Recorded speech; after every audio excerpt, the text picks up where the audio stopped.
Okay, Assalamu alaikum. Welcome everybody to the session. So today we want to start from assigning you the topic. So first of all, I want to assign you the topic. So here you can find it that assignment topic, assignment on investment opportunities in Bangladesh. Bangladesh. So I am giving you some hints. So how you will prepare your assignment. So first of all, you will discuss about the introduction of the study, and secondly, we will discuss about the investment meaning. This is a theoretical discussion. What does investment means with examples? So this is a theoretical discussion part about the investment. And here is the our main topic, that is the different possible sectors of investment opportunities that indicate what are the different sectors, possible sectors where we can go for making investment. So these opportunities you will discuss here one by one. So you can make some point like this. তো এরকমের আপনি point করে opportunities গুলি one by one কোথায় কোথায় আমরা invest করতে পারি। সো এটা আপনারা গুগল থেকে সার্চ করে you can get some information. আপনার আইডিয়া থেকে লিখতে পারেন, অন্যান্য জার্নাল বইপত্র থেকে হেল্প নিতে পারেন। জি। আর last of all will make some recommendations and conclusion. Okay sir. So এটা হলো হিন্টস দিলাম যেভাবে এটা তৈরি করবেন। আর it will be hand written assignment. So you'll make the assignment number of pages as you required. So there is no bindings or limitations. আপনারা যদি 10 পেজে লিখতে পারেন লিখেন, 20 পেজ লিখতে পারলে লিখেন। সো Sir, আপনি please কয়টা can you point provide the আলোচনা। mail ID, sir? Mail ID তো আমাদের আগে যেটা করেছিলেন সেটাই, তারপরে Yes, sir. লিখে দিচ্ছি।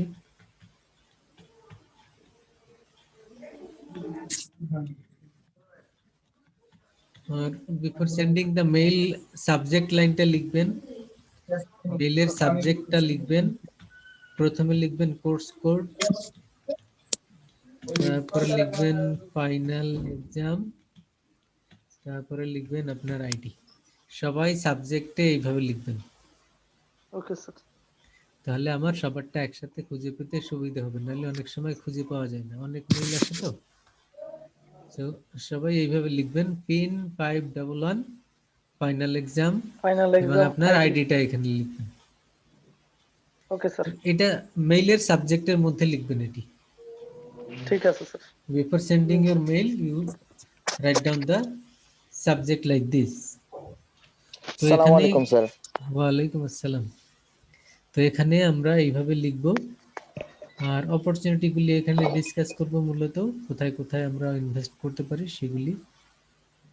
তো সেগুলি নিয়ে ডিসকাশন করবেন, এখানে রিটার্ন কেমন, রিস্ক কেমন, এগুলি বিষয়ে আলোচনায় আসবে। তো এখন বর্তমান পরিস্থিতিতে আমাদের অপরচুনিটিগুলি কিন্তু চেঞ্জ হচ্ছে, সেই অ্যাসপেক্টই লিখবেন। আবার গুগলে পেলেই আপনি সেটি সবগুলি লিখবেন তা নয়, বর্তমানের অ্যাসপেক্টে। So after the corona pandemic started in 2020 March, so এরপরে কিন্তু অপরচুনিটিগুলি অনেক চেঞ্জ হয়ে গেছে আমাদের দেশে, এবং নতুন নতুন বিজনেস অপরচুনিটি রাইজ করেছে। তো সেই অ্যাসপেক্টেই লিখবেন যে কোথায় কোথায় আমরা বিজনেস করতে পারি, কোন কোন সেক্টর আমাদের জন্য পসিবল সেক্টর অফ ইনভেস্টমেন্ট। আর ইনভেস্টমেন্টের ক্ষেত্রে তো আমরা যেসব থিওরিটিক্যাল ডিসকাশন অলরেডি আমরা জানি যে আমাদের রিস্ক এবং রিটার্ন দুইটি বিষয় চিন্তা করতে হয়। তো সেই বিষয়গুলি অ্যাসপেক্টই আপনি এগুলি লিখবেন। এখন আপনি যদি মনে করেন যে বাংলাদেশের এখন আগে থেকে বইপত্রে লেখা ছিল বাংলাদেশের পাট একটি শিল্প, গার্মেন্টস একটি শিল্প, সম্ভাবনাময় শিল্প, কিন্তু পাট তো দিন দিন হারিয়ে গেছে বাংলাদেশ থেকে, তাই না? তো এখন তার ওইটা লিখবেন না, পাটকে সোনালী ওইটা হাঁস বলা হয়তো। এখন এখন তার ওই বর্তমান রিয়েলিটিতে ওইটা নাই, এই জন্য ওইটা খেয়াল রাখবেন যে কি লিখছেন সেটি যাতে রিয়েলিটি বেসড হয়। আবার গার্মেন্টসের ক্ষেত্রে চিন্তা করলেও আমরা দেখবো যে এটি বাংলাদেশের জন্য অনেক ফরেন ফরেন এক্সচেঞ্জ আর্নিং হয়, কিন্তু বর্তমানে অর্ডার অনেক কমে গেছে বিকজ যে second wave of corona pandemic. Covid তো 19 এই কারণে ইউরোপ আমেরিকাতে যেহেতু আরো বেশি এফেক্টেড বাংলাদেশের চেয়ে, এই কারণে due to second wave the order decreased, এই অর্ডারগুলি কমে যাচ্ছে। তো এখন তো আর আপনি অবশ্যই ইনভেস্টমেন্টের চিন্তা করলে গার্মেন্টস সেক্টরে এই মুহূর্তে যাবেন না, কারণ it is not prospective at this moment. তো এই কারণে এগুলি মাথায় রেখে আপনি পসিবল সেক্টরগুলি আলোচনা করবেন, কিন্তু যেগুলি পসিবল সেক্টর বর্তমানে বিজনেস করার জন্য উপযোগী, মোর প্রফিটেবল, লেস রিস্কি, সেগুলিকেই এখানে হাইলাইট করবেন। 5টা 7টা 10টা আপনার যে কয়টা মনে হয় সেই কয়টা করবেন। ওকে, তো এটা যারটা সেই করবেন, তাহলে তো আমি লেখা দেখলেই বুঝবো। একজনে করে দিয়ে দিলেন, সবাই দেখে দেখে লিখলো, এরকম যাতে না হয় আর কি। ওটা তো আমি লেখা দেখলেই বুঝতে পারবো। জি স্যার, অবশ্যই। মিড টার্মে কিন্তু এরকমের ছিল, দু একজন হয়তো দু একটা মিল পেয়েছি, যদিও মার্কস দিয়েছি, কিন্তু এবার যাতে এরকম না হয়। তো এটা গেল আমাদের অ্যাসাইনমেন্ট পার্ট, আর এটি সাবমিট করবেন। Date of submission is the exam date. 29 হ্যাঁ জি, স্যার কত পৃষ্ঠা লিখবো? যত কত পৃষ্ঠা পেজ? দরকার হয় যে যত পেজ লিখতে পারে বলছে স্যার। আপনার জি স্যার। নেসেসারি যত পেজ। ভাই এখন জি ওটার ভাই। কোনো লিমিটেশন নাই, কারণ এক একজন তো এক এক রকম লিখে। কেউ যদি এক পেজে 5 লাইন করে লিখে 50 পেজ লিখে সেটা তো, আর কেউ তো অনেক ছোট করে লিখে। লেখাগুলা এর জন্য একটু একটা বাঁকা স্ট্যান্ডার্ড রাইটিং এর একটা স্ট্যান্ডার্ড থাকবে, মানে কি যে স্যার, আমার লেখাগুলো একটু বাঁকা হয়ে যায়, এটা সমস্যা হবে স্যার? রাইটিং এর স্ট্যান্ডার্ড বলতে আপনার মার্জিন রাখবেন চারদিকে 1 ইঞ্চি করে, আর লেখাটা 1.5 সেই স্পেসে লিখবেন। জি স্যার। তাহলে সবারটা মোটামুটি একই ফরম্যাটে আসবে। জি স্যার। ওকে ফাইন, তো আমরা অ্যাসাইনমেন্ট শেষ করলাম। এখন আপনাদের কাজ, আর যদি কোনো সমস্যা হয় আরেকটা ক্লাস তো আছে, ওখানেও আবার আলাপ করে নিতে পারবেন। বাই দিস টাইম যদি আপনি স্টার্ট করেন, কাজ শুরু করেন, শেষ হলে ভালো, শেষ না হলেও কোনো সমস্যা থাকলে আপনি বলতে পারবেন।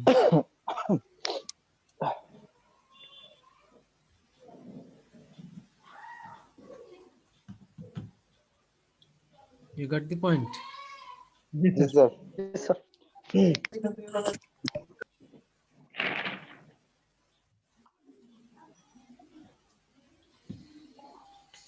তো আমরা এবার সিলেবাসের দিকে আসি। আমরা আপনাদের একটি কোর্স আউটলাইন দিয়েছিলাম না শুরুর দিকে, মনে আছে? কি কি পড়বো, একটা সিলেবাস বা কোর্স আউটলাইন দিয়েছিলাম, Yes, sir. মনে আছে কি? স্যার তো এখন সেখান থেকে আমরা একটু দেখব যে কোনটা বাকি আছে, সেটা শেষ করব আজকে। তো মিড টার্মের পরে আমরা কি কি পড়েছি দেখেন। মিড টার্মের পরে আমরা যে চ্যাপ্টারটি শুরু করেছিলাম সেটা হলো রিস্ক এন্ড রিটার্ন, তাই না? Risk and তারপরে কি return. পড়েছি? তারপরে আরো একটি চ্যাপ্টার পড়েছি যেটি হলো cost of capital. Cost of capital sir, Cost of আরো একটি চ্যাপ্টার পড়েছি সেটি হলো financial system working capital policy, তাই না? স্যার, ফাইন্যান্সিয়াল এটা কি? যে লাস্ট ক্লাসে আমরা যেগুলি পড়লাম ওইগুলি। হ্যাঁ। তাহলে কয়টা চ্যাপ্টার শেষ করেছি? তিনটা শেষ, চারটা চলুন। আর একটি চ্যাপ্টার রয়েছে, সেটি হলো কম্পারেটিভ ফাইন্যান্সিয়াল স্টাডি।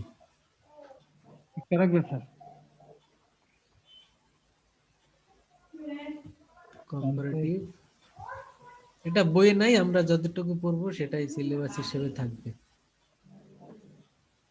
বইয়ে নাই স্যার? কম্পারিজন তো আর বইয়ে নাই, বই তো আমেরিকান বই, এখানে তো আচ্ছা স্যার, এখানে ফার্স্ট থেকে কি কি বলছিলেন? Risk and return, cost of capital, আরেকটা কি যেন বলছিলেন sir? Working capital policy. Capital policy. জি,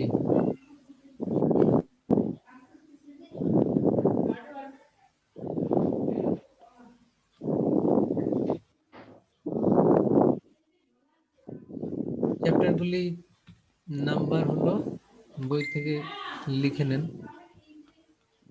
একটা হলো রিস্ক এন্ড রিটার্ন,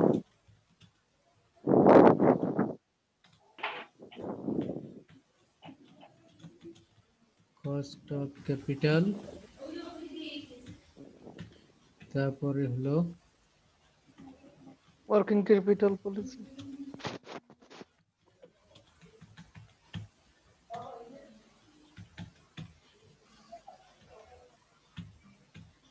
এটা হলো কম্পারেটিভ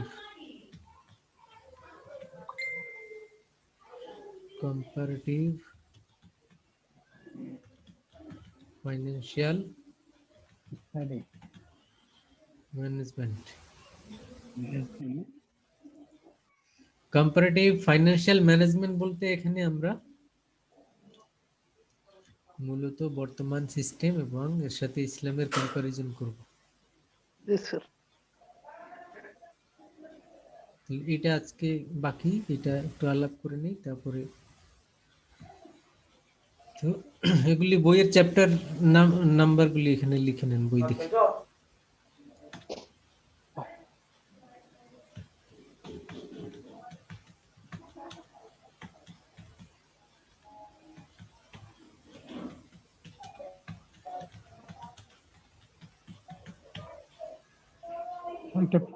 পি পরে নাই বোধহয় স্যার।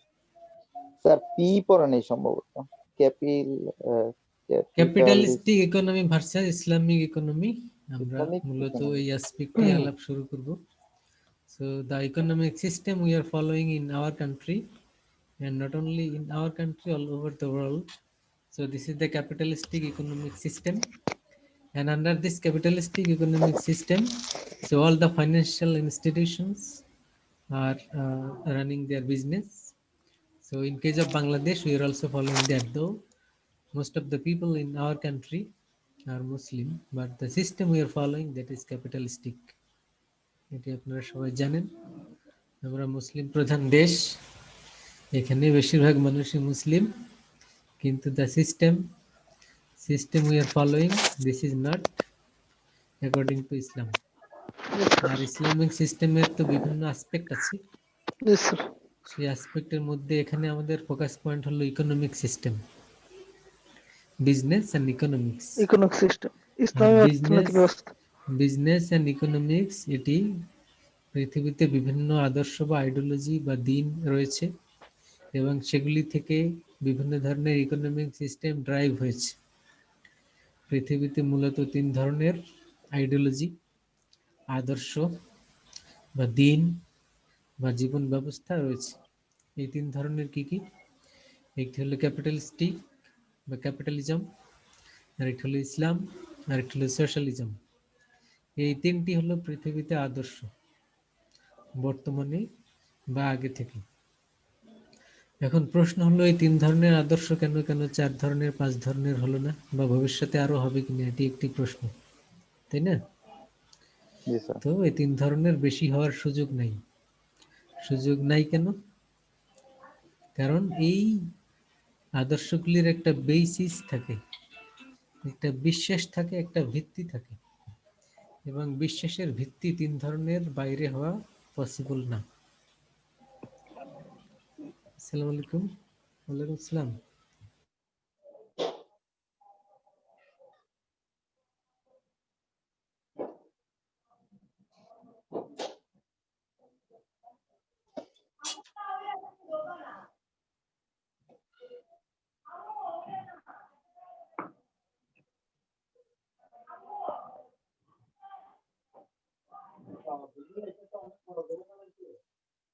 জি মামা।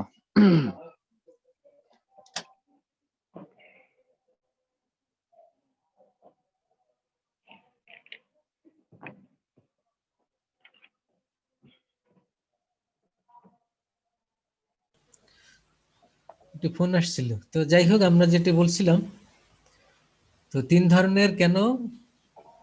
বিকজ বিশ্বাস 3 ধরনের হতে পারে, এর সকল আদর্শ বা জীবন ব্যবস্থার ভিত্তি রয়েছে, সেই ভিত্তিকে বলা হয় ক্রিড বা ফেইথ বা বিলিভ। তো এই আদর্শের যেই ভিত্তি, তার উপরে বেস করে, যেমনি একটি গাছ মনে করেন, গাছের তো ভিত্তি হলো মূল, তাই না? সব গাছেরই মূল থাকে, সব গাছেরই কাণ্ড থাকে, সব গাছেরই পাতা থাকে। তো তেমনি ভাবে আদর্শের ক্ষেত্রেও এরকম, যে আদর্শগুলির অবয়ব, বাহ্যিক রূপ একই রকম। যেমনি আম গাছ, জাম গাছ একই রকম না, এটা দুইটাই তো গাছ, এর মূল কাণ্ড পাতা, কিন্তু ডিফারেন্স কোথায়? ডিফারেন্স হলো এর বৈশিষ্ট্যে। তেমনি হবে আদর্শগুলি হলো তার ফাংশনগুলি একই রকম, যেগুলি নিয়ে ডিল করে ফাংশনগুলি একই রকম। তো এই তিনটি আদর্শের ভিত্তি বা মূল হলো এর ক্রিড, এর বিলিফ বা এর ফেইথ। তো এখন তিনটি বিশ্বাসের ভিত্তি যদি আমরা দেখি, বিশ্বাস তিন রকমের হতে পারে। কেন বললাম? বিকজ এক একটা আদর্শ বলে, কোন কোন আদর্শ বলে দেয়ার ইজ এ ক্রিয়েটর, সৃষ্টিকর্তা আছে। আরেকটা আদর্শ বলে সৃষ্টিকর্তা নাই। আর একটা আদর্শ বলে যে থাকুক না থাকুক এটা নিয়ে এত টেনশনের কিছু নাই। সো দে আর কনফিউজড, দুইটার একটা মিক্সিং করে একটা এক রকমের চিন্তা ভাবনা। তাহলে এর বাইরে এই জন্যই হওয়ার সুযোগ নাই, কারণ আছে নাই অথবা দুইটার মিক্সড আপ করে একটা সলিউশন। তো এটা হলো এর ভিত্তি আদর্শগুলির। তো এই কারণে বলেছি যে তিনটার বাইরে আর সুযোগ নাই। আর সুযোগ আছে কি? হয় আছে সৃষ্টিকর্তা, না হলে সৃষ্টিকর্তা নাই। আর আরেকটা কি, দুইটার মিক্সড আপ স্যার করে কি? যেগুলো বলে স্যার এই যে নাই আছে, জি, ওগুলো তো স্যার নাস্তিক হিসেবে দুইটা মিক্স করে আর আর কি বিবেচনা করে, হ্যাঁ সেটা আসছি, আমি কনসিডারেবলি করে, ফিলোসফিটা বলছি। মানে সৃষ্টিকর্তা। সেটা কারা করতেছে সেটা আসছি পরে, হ্যাঁ স্যার। কিন্তু আমি ফিলোসফিটা বলছি, ভিত্তিটা বলছি। তো এখন এই তিনটা আদর্শ তো আগেই বললাম। তো ক্যাপিটালিজম বা পুঁজিবাদ বাংলায় বলে, এই ক্যাপিটালিজম আদর্শের ভিত্তি কি বা মূল বিশ্বাস কি? মূল বিশ্বাস হলো দেয়ার ইজ এ ক্রিয়েটর, থাকতে পারে নাও থাকতে পারে, উই আর কনফিউজড। তাহলে কেউ যদি বিশ্বাস করে সৃষ্টিকর্তা আছে, করুক। বিশ্বাস যদি না করে, সেও না করুক। তাহলে আমরা ওইটা ওরকমের একটা কি, মানে মিক্সড আপ অবস্থায় থাকুক, এবং যে যার মতো ওটা মনের মধ্যে রাখুক, এটা বাইরে প্রকাশ না করুক। কেউ মসজিদে যেতে চায় যাক, মন্দিরে যেতে চায় যাক, গির্জায় যেতে চায় যাক, যার যার মতো থাকুক, বাধা দেওয়ার কিছু নাই। রাষ্ট্র ব্যবস্থা, ইকোনমি সিস্টেম সবকিছু আমরা আমাদের মতো আইন তৈরি করে আমাদের মতো চলবো।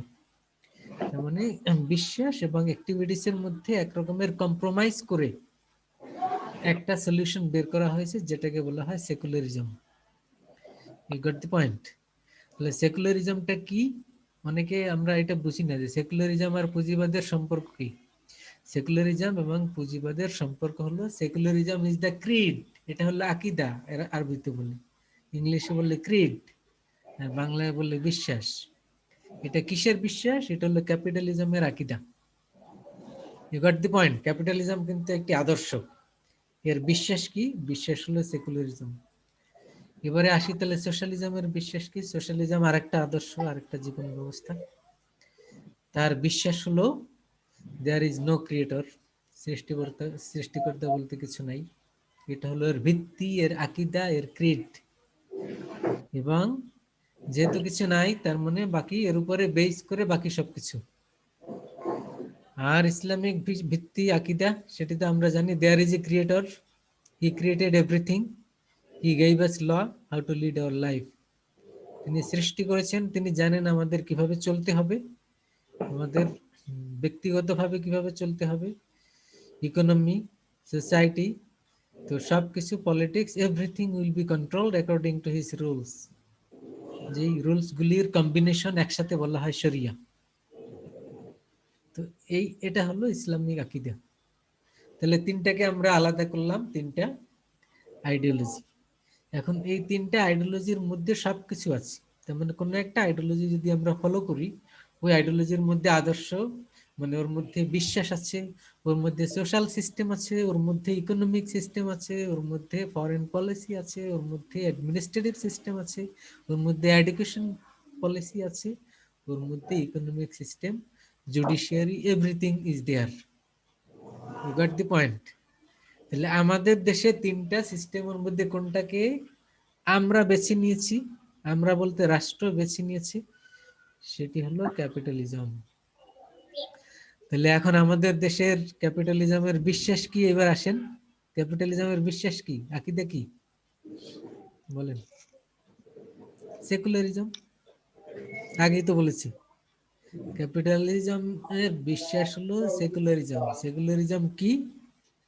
যে কেউ যদি সৃষ্টিকর্তা বিশ্বাস করে করুক, এটা ব্যক্তিগতভাবে না তার করলে মনের নাই। মধ্যে থাকবে, কিন্তু economy, foreign policy, political system, administrative system, judiciary এর সাথে ওর কোনো সম্পর্ক থাকবে না। এটা আমাদের মতো করে আমরা চলবো, কিন্তু বিশ্বাস কেউ করলে করুক। তার মানে separation of believe from the life, দুইটাকে আলাদা করা হয়েছে। এই বিশ্বাসটাকে বলা হয় সেকুলারিজম। তো আমাদের দেশে যেহেতু এই সিস্টেম ক্যাপিটালিজম ফলো করে, এই কারণে এই বিশ্বাসের উপরে ভিত্তি করে আমাদের রাষ্ট্র ব্যবস্থা পরিচালিত হয়। এখন প্রশ্ন হলো, তাহলে আমাদের রাষ্ট্র ব্যবস্থার মধ্যে ইকোনমিক সিস্টেম আমরা কোনটা ফলো করব? আমরা তো বেশি নিয়েছি ক্যাপিটালিজম, তাহলে ইকোনমিক সিস্টেম কোনটা? ক্যাপিটালিস্টিক ইকোনমিক সিস্টেম, এবং সেটি আমাদের দেশে চলছে। ক্যাপিটালিস্টিক ইকোনমিক সিস্টেমের মূল কথা কি?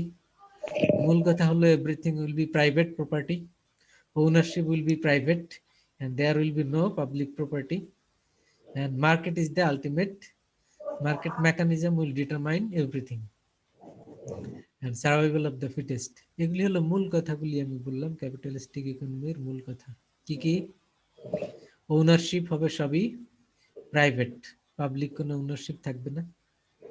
তারপরে সার্ভাইভাল অফ দ্য ফিটেস্ট, মানে কম্পিটিশন থাকবে মার্কেটে, যার যোগ্যতা আছে সেটিকে থাকবে, যোগ্যতা নাই সে মার্কেট থেকে আউট হয়ে যাবে, না খেয়ে মারা যাবে, বিকজ তার যোগ্যতা নেই। তারপরে আরেকটি কেবল market mechanism, open market economy যেটাকে বলা হয়, ফ্রি মার্কেট, যে যার মতো বিজনেস করতে পারবে। সেখানে এগুলি হলো মূল কথা ক্যাপিটালিস্টিক ইকোনমি। এই ইকোনমি আমাদের দেশে ফলো করা হয়, এর উপরে বেস করে ইনস্টিটিউশন গুলি আবার বিজনেস করে। এবং আমরা এখানে থিওরিটিক্যাল নলেজ, ইভেন আমরা এমবিএ তে যা পড়ছি, এই বইপত্র এগুলি কোথাকার, কিসের? এগুলি সবই ক্যাপিটালিস্টিক ইকোনমিক সিস্টেমের উপরে বেস করে তৈরি হয়েছে। এটা বইয়ের রাইটার কি? আমেরিকান। আমেরিকা কোন সিস্টেম ফলো করে? Capitalistic economic system. তাহলে এখানে আমরা যা পড়ছি এটি কোত্থেকে এসেছে? That is the America capitalistic থেকে। ইকোনমিক সিস্টেম ক্যাপিটালিস্টিক এসেছে। Economic system. You got the point? জি স্যার। তাহলে এখন প্রশ্ন হলো, বাকি যে দুইটা আইডিওলজি রয়েছে পৃথিবীতে, তাদের কিন্তু ইকোনমিক সিস্টেম আছে। তার মানে সোশ্যালিস্টদেরও আছে, আবার ইসলামিক ইকোনমিক্সও রয়েছে।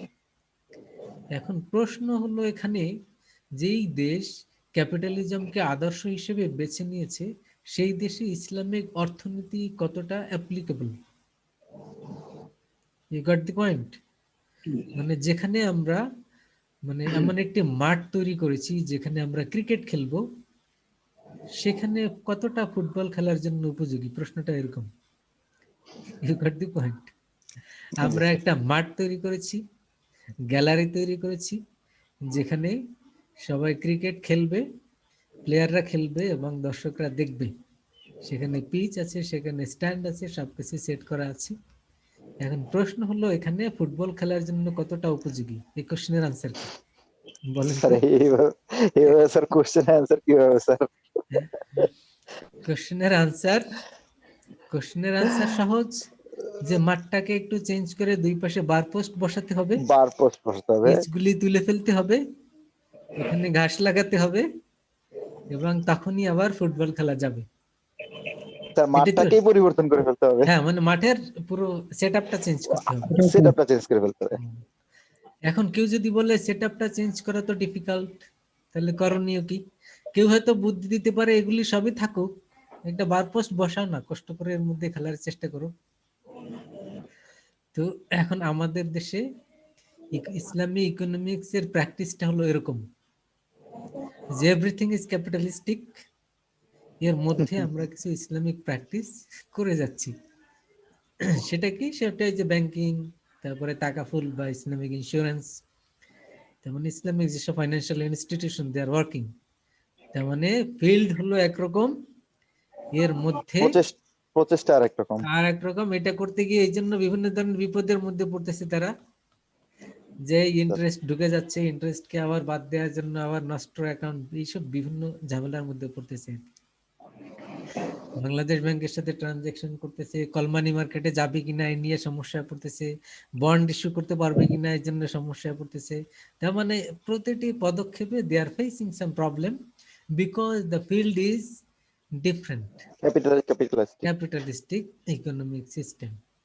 তো এ কারণে আমরা পরিপূর্ণভাবে ইসলামিক ইকোনমিক এই সোসাইটিতে এটা পাওয়া অসম্ভব, কিন্তু অনেকে চেষ্টা করতেছে, দে আর প্র্যাকটিসিং, তারা দাবি করছে যে আমরা ইসলামিক শরিয়া অনুযায়ী আমরা বিজনেস করার চেষ্টা করে যাচ্ছি। তো সেই মোতাবেক দেয়ার আর সাম ফাইন্যান্সিয়াল ইনস্টিটিউশনস, এবং তারা ইসলামের যে রুলস গুলি রয়েছে সেগুলি এখানে অ্যাপ্লাই করে দে আর প্র্যাকটিসিং, এবং এটা তারাও প্র্যাকটিক্যালি ফেস করে। বাংলাদেশ ব্যাংকের সাথে যেহেতু ট্রানজাকশন করতে হয়, তারপরে Bangladesh securities and exchange commission, তাদের রুলস গুলি মেনে নিতে হয়, তারপরে ইন্টারন্যাশনাল ট্রেড, এক্সপোর্ট ইম্পোর্ট, এগুলির ক্ষেত্রে অন্যান্য দেশের সাথে ট্রানজাকশন, এগুলির সাথে বিভিন্ন ইন্টারেস্টের অনেক ঝামেলা চলে আসে। ওগুলি তারা একটা আলাদা যে সলিউশন বের করে ফেলছে, সেটি কি, যে আলাদা অ্যাকাউন্টে ইন্টারেস্ট ঢুকে পড়লে সেগুলিকে আলাদা রেখে বাদ দিয়ে এগুলিকে বিভিন্ন ফাউন্ডেশনের নামে খরচ করে, বা যেসব জায়গাতে ওয়েলফেয়ার এগুলিতে অ্যাক্টিভিটিসে খরচ করা। তার মানে বিষয়টা হলো ওই যে ক্রিকেট মাঠে ফুটবল খেলতে গিয়েছি, পিচের উপরে যখন দৌড় দিয়েছি ওখানে পড়ে গেছিলাম, তো পড়ে গেলে তো মাঝে মধ্যে পড়তেই পারে প্লেয়াররা, তখন ব্যান্ডেজ করে দিব, এটা হলো solution. You got the point. কারণ আপনি তো মাঠ চেঞ্জ করেননি, এই কারণে সমস্যা হবেই। তো এখন আমাদের দেশে এই কি কারণে বললাম যে এই সমস্যা এগুলি হচ্ছে। আর আরেকটি হলো সোশ্যালিস্ট ইকোনমিক সিস্টেম।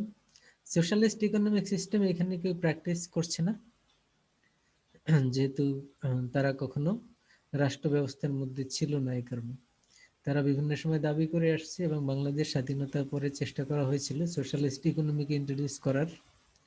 কারণ at that time Soviet union, USSR, United states of Soviet Russia, যেটি ছিল এক সময়, এখন যেটিকে রাশিয়া নামে আমরা চিনে থাকি, ইন 1991 ইট ওয়াজ ডিক্লাইনড, এটি ভেঙে গেছে, এখন রাশিয়া একটি ন্যাশনাল স্টেট হিসেবে আছে।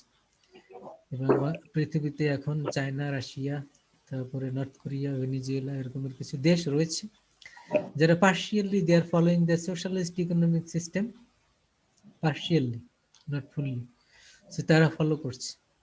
কিন্তু বাংলাদেশের প্র্যাকটিস নাই। স্বাধীনতার পরে Bangladesh was to some extent influenced by those economic system, ওইসব দেশের ইকোনমি দিয়ে বাংলাদেশ অনেকটা ইনফ্লুয়েন্সড ছিল।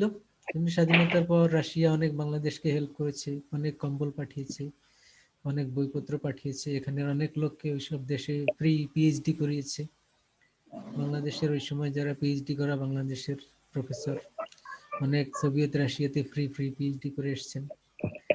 মানে এখানে তাদের মধ্যে একটা গুড রিলেশন সেই সময় তৈরি হওয়ার সুযোগ হয়েছিল, যার কারণে বাংলাদেশে ওই সময় আমরা দেখেছি after independence all the financial institutions was nationalized, রাষ্ট্রায়ত্ত মালিকানাধীন ওই সময় ছিল। ওই সময় কিন্তু কোনো প্রাইভেট কোম্পানি ছিল না। কেন ছিল না? Because that was the socialist economic policy, যে প্রাইভেট কোনো কোম্পানি থাকবে না।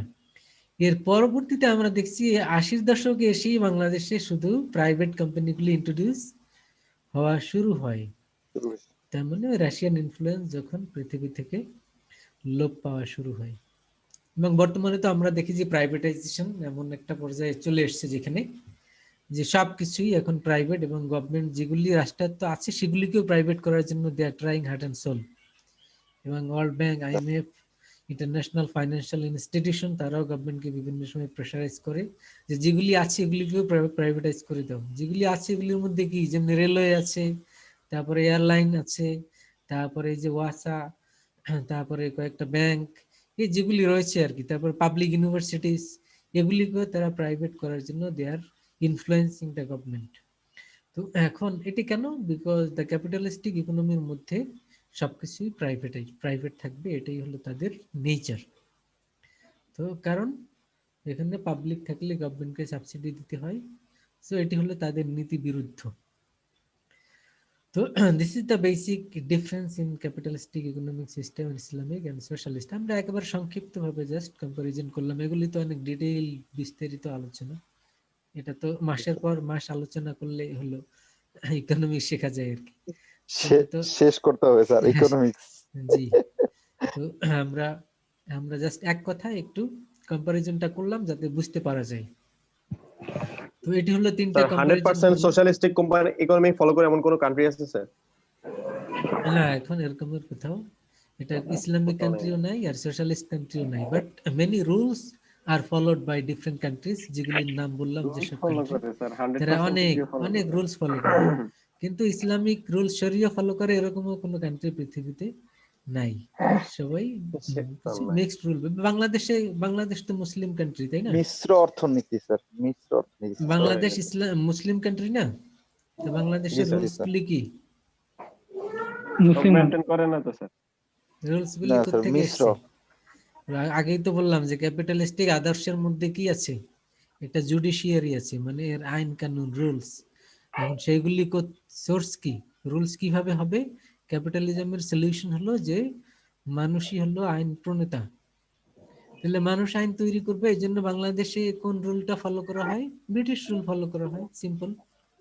বাংলাদেশে একসময় ব্রিটিশরা শাসন করতো, তারা চলে গিয়েছে, পাকিস্তানি আমলে ওই ব্রিটিশ আইনগুলি ছিল, আর এখন পর্যন্ত সেগুলিই আছে। বিভিন্ন সময় এগুলিকে মডিফাই করা হয়েছে মাত্র, এগুলিকে বাদ দেওয়া হয়নি। তাহলে বাংলাদেশে যে আইনগুলি চলছে সেগুলি সবই ব্রিটিশ। বিজনেসের ক্ষেত্রেও যে লগুলি ম্যাক্সিমামই ওদের সময় তৈরি করা, পরবর্তীতে এগুলি মডিফাই করা হয়েছে। বাংলাদেশের কোম্পানি অ্যাক্ট 1994, এটি কোত্থেকে এসছে? এটি ওই ব্রিটিশদেরই, সেটিকে পরে 1994-এ মডিফাই করা হয়েছে। তারপরে বাংলাদেশে দু একটা আপনি হয়তো ইসলামিক পাবেন, যে বিয়ে শাদীর ক্ষেত্রে একটি মুসলিম ল আছে, বিয়ে শাদীগুলি ইসলামিক ল অনুযায়ী হয় এখানে। তো এরকমের দুই একটা হয়তো খুঁজে পাওয়া যাবে, যেটি হলো শরিয়া ফলো করে করা হয় আর কি। আবার মিডল ইস্টের অনেক মুসলিম কান্ট্রিতে গেলে আপনি পাবেন যে অনেকগুলি ইসলামিক ল তারা ফলো করে, but no country is following 100% Islamic শরিয়া। তো তারা হলো অনেকগুলি ইসলামিক ল ফলো করে, আবার ক্যাপিটালিস্টিক ল ফলো করে, তার মানে মিক্সিং।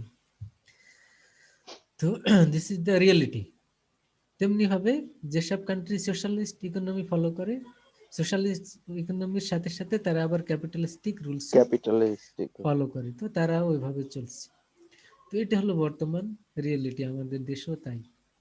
তো এখন এরকম একটা সিচুয়েশনে আমাদের দেশের যে ফাইন্যান্সিয়াল স্ট্রাকচার, ফাইন্যান্সিয়াল সিস্টেম, এখানে যে কোম্পানিগুলি বিজনেস করছে সেগুলিও আমরা দেখি conventional, and at the same time there are some institutions who are following the Islamic rules, যেগুলো হলো ইসলামিক ফাইন্যান্সিয়াল ইনস্টিটিউশন হিসেবে পরিচিত। তো এখন এই দুইটার মধ্যে অ্যাক্টিভিটিস বা ফাংশনের ডিফারেন্স কি? ফাংশনের ডিফারেন্স আমরা থিওরিটিক্যাল বইয়ে যেগুলি পড়ছি সেগুলি কনভেনশনাল ফাইন্যান্সিয়াল ইনস্টিটিউশনগুলি যা করে সেটাই। আমাদের দেশের ম্যাক্সিমাম ফাইন্যান্সিয়াল ইনস্টিটিউশন যা করে সেটাই আমরা বইয়ের মধ্যে যা পড়ছি, risk, return, cost of capital, এগুলি কিভাবে বের করতে হয়, কিভাবে ফাইন্যান্সিয়াল ডিসিশন নিতে হয়, all of this policy, all of this rules system, it is implemented by the conventional financial institutions. এবং এর এগেনস্টে, এর বিপরীতে there are some institutions যারা ইসলামিক রুলস কিছুটা ফলো করার চেষ্টা করে, এবং তার মধ্যে শুধু ব্যাংকের ক্ষেত্রে আমরা দেখি there are some Islamic bank, এবং রিসেন্টলি আরো দুইটি ব্যাংক কনভার্ট হয়েছে ইসলামিক ব্যাংকিং নামে, আপনারা জানেন। তো এগুলি হলো they are following the Islamic rules, তারা এটা তাদের দাবি। এবং ইন্স্যুরেন্সের মধ্যে আমরা দেখি there are some takaful company who are following the Islamic rules. আর অন্যান্য সেক্টরে আমরা ফাইন্যান্সিং কোম্পানি বা নন ব্যাংকিং ফাইন্যান্সিয়াল ইনস্টিটিউশন এইসব জায়গাতে আমরা দেখছি না, বা রিয়েল এস্টেট কোম্পানি এসব জায়গাতে দেখছি না, শুধু ব্যাংকিং, ইন্স্যুরেন্স, এই দুই জায়গাতে আমরা ইসলামিক ইনস্টিটিউশনগুলি আমরা দেখতে পাচ্ছি। এটা হলো আমাদের সোসাইটির বর্তমান অবস্থা। কিন্তু ম্যানুফ্যাকচারিং ফার্ম, তারপরে ফার্মাসিউটিক্যালস, বিভিন্ন জায়গাতে আলাদাভাবে হয়তো ইসলামিক ইনস্টিটিউশন ওভাবে নাই। তো এখন এটি হলো আমাদের সোসাইটির বর্তমান কম্পারিজন, তার মানে একদিক হলো কনভেনশনাল আর একদিক হলো ইসলামিক ইনস্টিটিউশন। এখন এই দুইটা ইনস্টিটিউশন কিভাবে বিজনেস করে?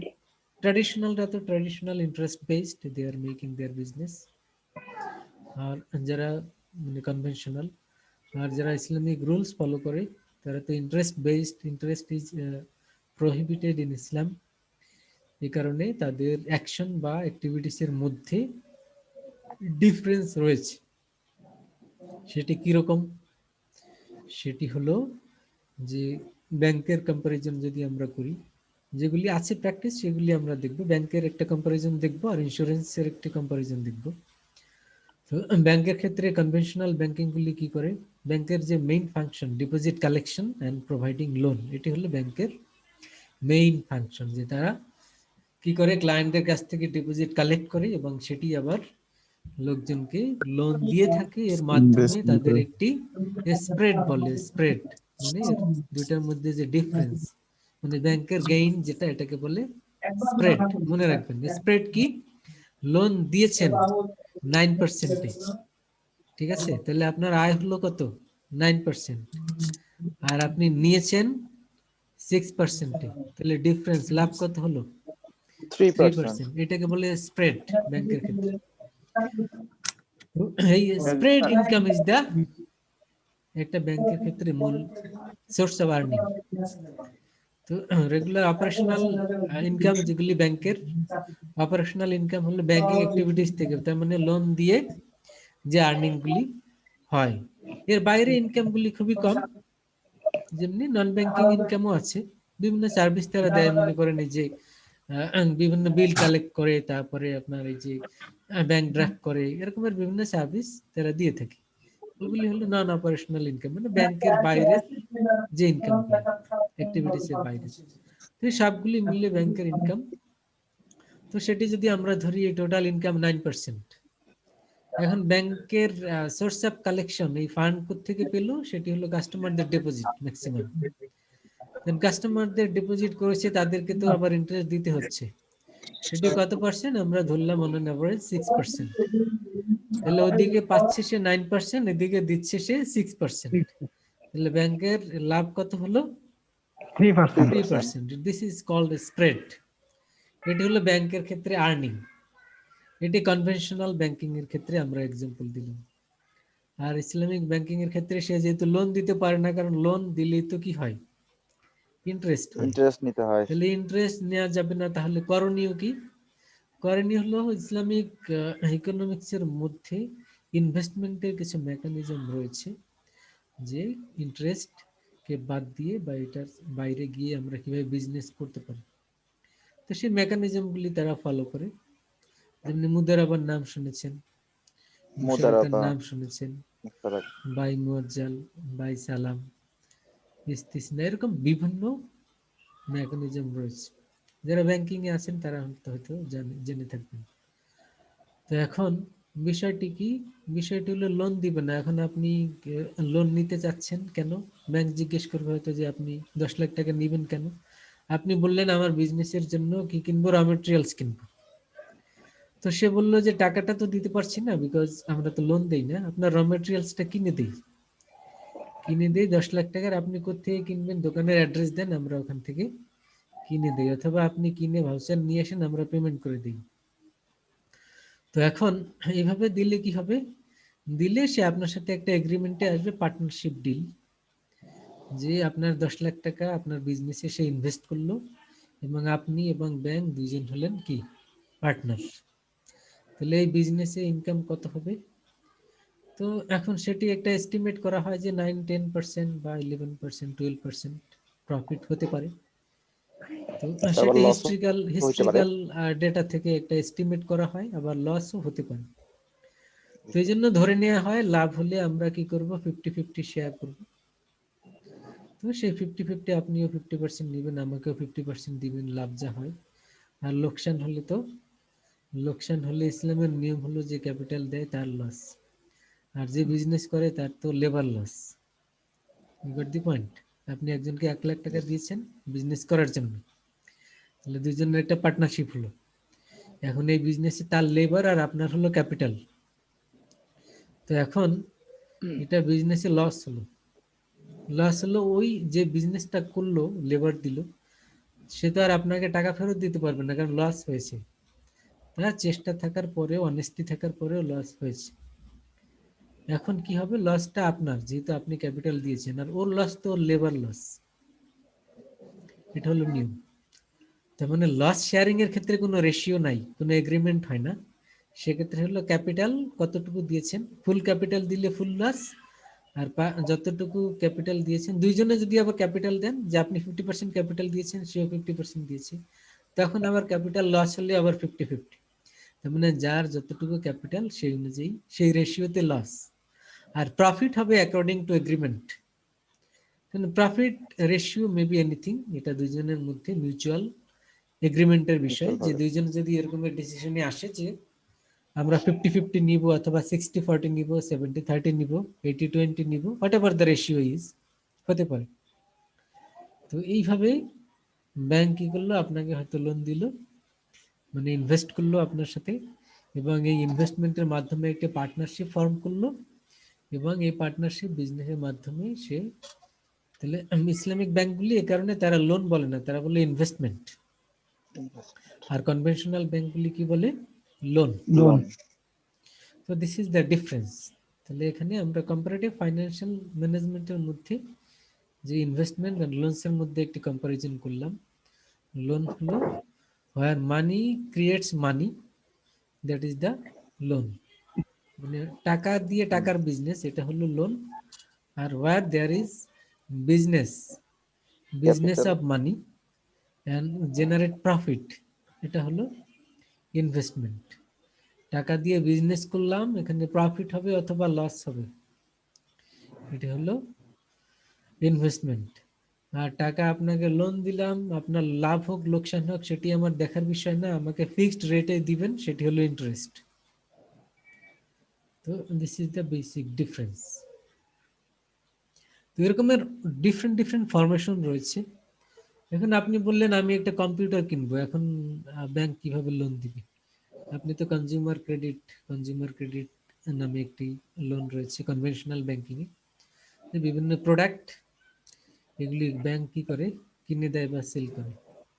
তো সেক্ষেত্রে যে 1 লক্ষ টাকার আপনি একটা এসি কিনবেন, ব্যাংক হয়তো আপনাকে সেই 1 লক্ষ টাকা প্লাস 10% ইন্টারেস্ট, 1,10,000 টাকা আপনার কাছ থেকে নিচ্ছে উইথ 10% ইন্টারেস্ট। আপনাকে 1 লাখ টাকা দিচ্ছে এবং আপনার কাছ থেকে 10% অ্যাড করে 1,10,000 টাকা নিচ্ছে। তাহলে কনভেনশনাল ব্যাংকগুলি এভাবে করে। ইসলামিক ব্যাংক তাহলে কনজিউমার ক্রেডিটের ক্ষেত্রে কি করবে? সে তো আর এটি করতে পারে না 10% ইন্টারেস্ট। সে কি করবে? সে হলো আপনাকে প্রোডাক্ট সেল করবে। সে বলবে যে আমি ঠিক আছে এই প্রোডাক্টটাই, এই এসিটা আপনার কাছে বিক্রি করব, আমি 1 লাখ টাকায় কিনে আপনার কাছে 1,10,000 টাকায় বিক্রি করব। তাহলে 10,000 টাকা মুনাফা। আপনার সাথে আমার কন্ট্যাক্ট হলো purchaser and seller, purchaser and seller contact. তাহলে পারচেজার অ্যান্ড সেলার কন্ট্রাক্ট বৈধ, মানে এখানে বৈধ। ইন্টারেস্ট হয় না। তাহলে আমি 1,10,000 টাকায় বিক্রি করলাম, আমার কেনা মূল্য আপনি জানেন 1 লাখ টাকায়, 10,000 টাকা আমার প্রফিট। তো এখানে আমি প্রফিট করলাম। তো এভাবে তারা এই অল্টারনেটিভ হিসেবে এই কাজগুলি করে থাকে। You got the point? জি স্যার। তো এরকম ডিফারেন্ট ডিফারেন্ট মেকানিজম রয়েছে, এটি আরো ডিটেইলস অনেক কিছু রয়েছে। প্রশ্ন থাকলে বলেন, না বুঝলে বলেন, যতটুকু আলাপ করলাম। স্যার বুঝতে পারছি।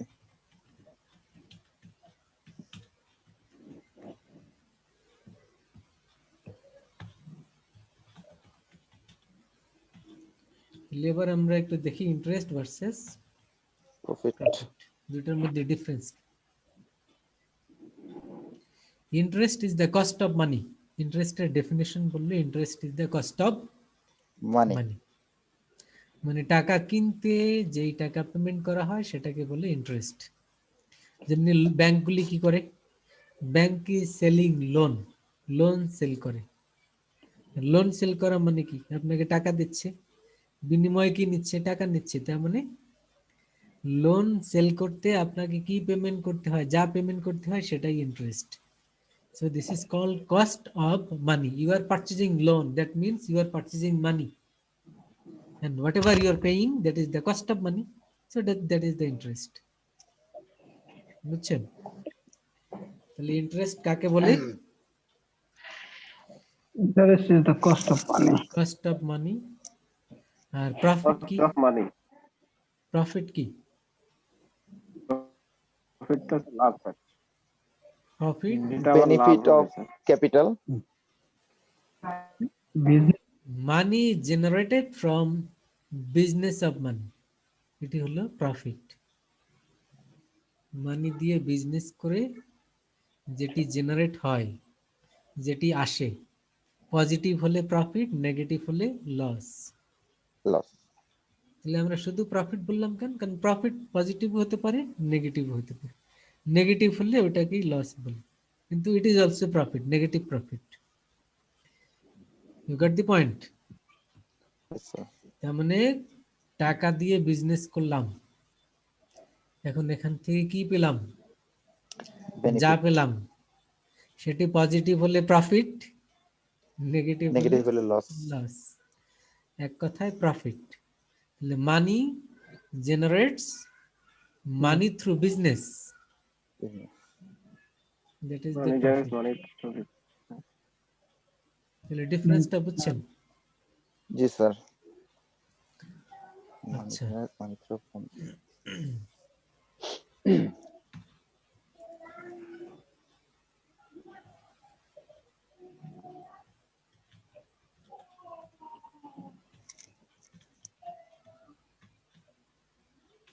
ইন্স্যুরেন্স ভার্সেস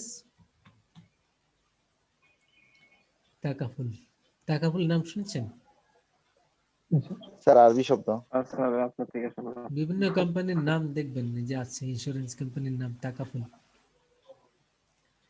এখন এটা হলো ওই যে ইসলামিক ব্যাংকিং, এটা হলো ইসলামিক ব্যাংকিং ওরকম, যেমনি ব্যাংক আবার ইসলামিক ব্যাংক, আর এখানে হলো ইন্স্যুরেন্স, আর ইসলামিক যেগুলি সেগুলি হলো তাকাফুল। তাকাফুল। তো এখন এরা কি করে, ইন্স্যুরেন্স কি করে তার আগে তো সেটা জানতে হবে। ইন্স্যুরেন্স কি করে বলুন তো? ইন্স্যুরেন্স স্যার আপনার সেবা প্রদান করে, টাকার বিনিময়ে সেবা প্রদান করে। কি সেবা? স্যার বিভিন্ন ধরনের সেবা হইতে পারে, চিকিৎসা হইতে পারে, বা আপনার স্যার আরো হইতে পারে স্যার। ইন্স্যুরেন্স মূলত they are providing you security or guarantee against risk. রিস্কের এগেইনস্টে তারা কি করে গ্যারান্টি দেয়। It is a risk management technique. ওরা একটা মানে এক রিস্ক নেয়, ধরনের রিস্কের এগেইনস্টে তারা আর কি ইন্স্যুরেন্স হলো, যেহেতু আমাদের সেভারাল রিস্ক ভাবে রয়েছে, এভরিহোয়ার দেয়ার ইজ রিস্ক, আর এই রিস্ক গুলিকে ম্যানেজ করার জন্য, কম্পেনসেট করার জন্য তারা বিজনেস করে থাকে। তার মানে ইন্স্যুরেন্স কোম্পানি কি নিয়ে বিজনেস করে? রিস্ক নিয়ে বিজনেস করে। যেমনি ব্যাংকগুলি কি নিয়ে বিজনেস করে? মানি নিয়ে বিজনেস করে। আর ইন্স্যুরেন্স কোম্পানি কি নিয়ে বিজনেস করে? রিস্ক। রিস্ক নিয়ে।